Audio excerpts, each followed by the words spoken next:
Makanya kata Imam Ghazali itu kalau kamu ingin sopan gampang, melihat anak kecil, wa aqallu minni dzamban, dia dosanya lebih kecil. Karena masih kecil kan, tentu secara dosa enggak banyak. Kalau melihat orang yang tua, wa aktsaru minni ibadatan, dia tentu ibadahnya lebih banyak karena umurnya lebih. Sehingga terus semua orang lain tuh di depan kita itu hebat. Allah enggak suka orang yang berlebihan dalam doa. Berlebihan tadi, misalnya minta sesuatu yang terlalu besar, atau permintaan kemarin saja lanu addi syukroh, kita tidak bisa memenuhi mensyukuri, sudah minta lagi. Misalnya seorang jomblo, targetnya kan asal payu nikah, tapi setelah nikah bayangkan istrinya sholihah, tidak cerewet, itu kan berlebihan. Hilang status jomblo saja belum kamu syukuri kok sudah minta macam-macam. Jadi harusnya kan syukur dulu ya. Sekedar laku nikah ini kan ada syukur yang harus, seperti jadi dosen juga gitu. Sekedar jadi dosen harus kita syukuri dulu karena menjadi kita tidak nganggur. Itu kan satu harkat sosial yang luar biasa. Jangan tahu-tahu sudah hari kedua cari intensif, cari ini itu, syukurnya aja belum sudah kemana-mana. Lah itu sudah mu'tadin, sudah melebihi apa? Atas. Semakin kesini sadar atau tidak sadar bahwa dunia ini semakin pasti akan kita tinggalkan. Semakin tambah usia kita, maka dunia ini pasti pelan-pelan akan kita tinggalkan. Dan akhirat sudah semakin dekat untuk segera menjemput kita. Kamu harus menjadi pribadi-pribadi fakunu min abna'il akhirah wala takunu min abna'id dunya. Kamu harus mulai segera untuk menjadi pribadi yang mulai mikir bagaimana persiapan kita ketika kita di akhirat. Jangan hanya mikir apa yang bisa kita lakukan di dunia ini.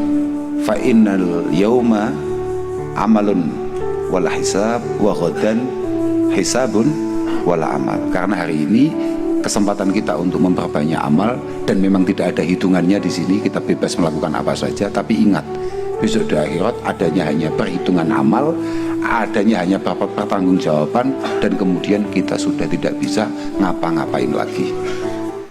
Terus niki bener-bener kalau niat kepengen lah kalau jenengan kabeh min ahlil jannah.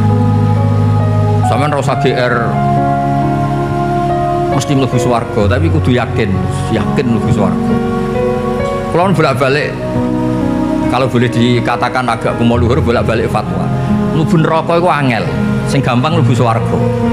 Mergo mlebu neraka iku ora ana kuncine. Kan miftahul jannah la ilaha illallah, kan dikai kuncine. Dadi nek mlebu neraka iku kebangetan. Orang Islam dikai kunci swarga, miftahul jannah la ilaha illallah. Neraka kok ora dikai kuncine. Dadi rak mlebu yo aneh, wong ora duwe kuncine kok mlebu. Orang-orang kafir sing wis mlebu neraka, mbek Allah ditakoki. Kowe mlebu neraka. Umpama kowe di donya sak isine, mbok tebus gak? Nggih Gusti. Andaikan saya punya harta miliaran triliunan, saya tebus supaya saya keluar dari neraka. Jawab Allah napa ya? Aradtu ahwana minka fa abaita illa syirka. Sebetulnya kamu tak suruh meyakini sesuatu yang mudah sekali. Mudah sekali itu mentauhidkan Allah, mengibadahi Allah itu gampang. Menyembah zat yang enggak terkalahkan itu gampang. Pak Abai tak ila syirka, malah gue nganggep wet itu buat sembah, kayu buat sembah, itu kan sulit dong ya kalau maksud ya. Jadi aradtu ahwana minka, bagian riwayat aisaro minka.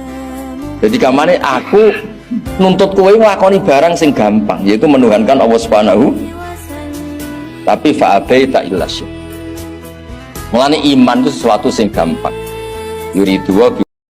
Saya ini kiai Jawa ya, pakai hem seperti ini, pakai peci hitam seperti ini, dan dekat para habaib. Itu karena semua bacaannya Bukhari. Di Bukhari itu ada cerita Jabir bin Abdillah itu termasuk sahabat sepuh. Itu pulang pakai pakaian resmi. Itu dicopot, jubahnya dicopot, imamahnya dicopot. Kemudian beliau sholat akidan tarafai izarihi ala atikihi. Sarungnya itu ditancang ning gulune terus sholat di depan umum. Ketika ditanya, masa sahabatnya Nabi sholat seperti itu? Biar orang tahu kalau syarat sahnya tidak harus seideal itu. Barokahnya itu satpam bisa sholat dengan pakaian satpam, orang Jawa bisa dengan pakaian Jawa, karena barokahnya Jabir bin Abdillah. Dan beliau ngendikan, saya ini menangi awal Islam bersama Rasulullah, dan beliau yusolli akidan izarohu ala atiki. Ya usia lagi ragam pegawai nopo SBQ, yang penting semuanya nutupi nopo Kenapa orang Islam selalu disuruh uzkuru wa dzikron katsira, ingat Allah sebanyak-banyaknya? Karena nikmatnya Allah memang jauh lebih banyak. Kita dapat uang BLT itu ada prosedurnya, setidaknya dimiskinkan dulu, didaftar dulu. Tapi kalau dapat oksigen sekarang juga, kita tidak pernah setor miskin sama Allah, sudah dikasih. Kita pakai buminya Allah, tidak setor kebutuhan dulu, status apa, langsung dikasih, langsung pakai, nggak bayar lagi. Nah, semakin kita berpikir seperti itu, maka utang jasa kita kepada Allah semakin banyak. Akhirnya dengan demikian kita fasih, kita mengatakan alhamdulillah, melafadzkan alhamdulillah. Masuk surga itu gampang, yang susah itu kamu masuk status kehambaan itu. Hanya disebut ya aja Tuhan nafsul mutmainnah irji'i ila rabbiki radiyatan mardiyah. Pertama apa? Fadkhuli fi ibadi. Kamu harus masuk status sebagai hambaku dulu, baru wadkhuli jannati, baru kamu masuk surga. Jadi orang boleh nikmati fasilitas negara lain kalau visa paspornya disahkan. Orang boleh masuk surga kalau status kehambaannya disahkan oleh Allah Subhanahu wa taala. Nah niki.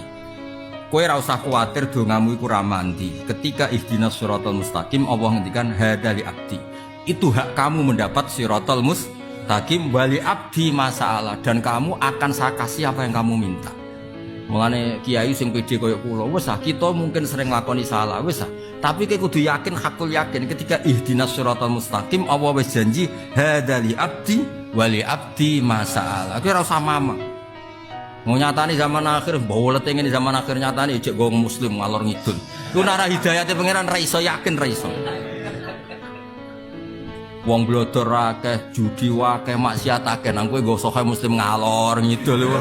Nagak hidayate pangeran ra iso. Sing ra kelar kaji nangis, ya Allah kula kangen Baitullah. Sampai gambare Ka'bah kuasangi ning kamare. Wong liya mungkin masang gambar-gambar sing ora jelas, kowe cek masang gambar Ka'bah, gak kondang tapi. Di dunia ini kata Allah mulai Nabi Adam sampai kiamat nggak ada yang bisa menandingi kekuatan kalimah. Kalimah itu kata-kata, nggak ada yang bisa menandingi kata-kata. Misalnya Anda nge-grab berangkat, istri cuek, berangkat cuek, itu beda dengan ketika meskipun satu kalimat, wes Pak muga-muga dilindungi pangeran, mungkin jenengan selamat, itu menjadi teduh dan semangatnya luar biasa karena kayak mendapat support. Kehidupan adalah pemberian dari Allah untuk kembali kepada Allah. Rasulullah itu kalau mengajarkan hidup itu gampang sekali. Allahumma ja'alil hayata ziyadatan li fi kulli khairin wal mauta rahatan li min kulli syarr. Jadi kalau kita hidup, anggap saja peluang untuk nambah kebaikan. Saya itu mulai nikah sampai sekarang itu hampir gak pernah tukaran sama istri. Sama istri saya itu sering bilang gini, Gus sekali-kali kalau saya ngamuk itu diwales, dilawan. Ya saya bilang gini, Allah itu maha baik sama saya. Ketika harmonis, ganjaran saya ya lewat harmonis itu. Saya ngasih uang, menyenangkan Anda. Ketika Anda marah, ganjaran saya lewat sabar. Kalau kamu marah, saya marah, saya tidak dapat pahala. Di antara ceritanya manakibnya saya Ja'far Shadiq itu, kalau ada orang memaki-maki dia itu dikirimi hadiah. Kenapa ya? Karena kebaikan kamu telah kamu berikan kepada saya, ini hadiahnya. Sampai malu yang kritik. Pembenci itu pemberi kebaikan. Istri marah adalah pemberi kebaikan. Orang dulu tuh semudah itu hidup. Kalau kita nurutin jengkel tuh gampang jengkel, tapi mulailah dari mental memberi maaf. Makanya Rasulullah itu ketika ada sahabat marah sama pembantunya, kata Nabi, marahnya Allah itu lebih dahsyat ketimbang marah kamu pada pembantu. Terus sahabat tadi tanya, lalu supaya Allah tidak marah ke saya gimana? Terus Nabi jawab, Allah tasdok, kamu sendiri jangan mudah marah. Jadi semua kekacauan sosial itu kan karena kita sadar punya hak, kemudian kalau terganggu kita marah. Gara-gara marah melahirkan pemecatan, melahirkan macam-macam, akhirnya melahirkan dendam macam-macam. Jadi termasuk kearifan kita sebagai manusia itu belajar dari takdir yang kita hadapi, yaitu keterbatasan kita sebagai manusia. Kita harus bisa ngelola kegagalan, terima kodok kodar. Makanya kata Mbah Mun, abahnya Gus Hasin itu sering cerita ke saya, iman itu paling dhuwur itu iman kodok kodar khairihi wa syarrihi minallah. Kita harus punya kesiapan iman khairihi wa syarrihi minallah, bahwa segala kebaikan, segala syar itu sudah digariskan oleh Allah Ta'ala. Kita bisa apa sebagai manusia.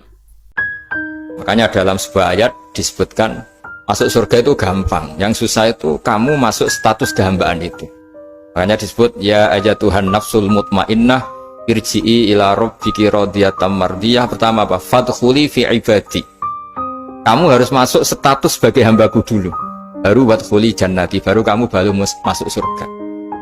Jadi orang boleh nikmati fasilitas negara lain kalau visa paspornya disahkan.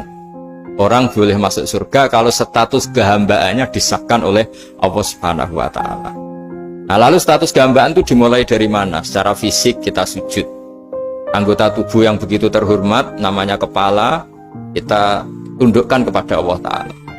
Hati kita, akal kita yang ingin menguasai dunia misalnya, ambisi itu kita kalahkan untuk hanya tunduk kepada aturan-aturan Allah Subhanahu wa ta'ala.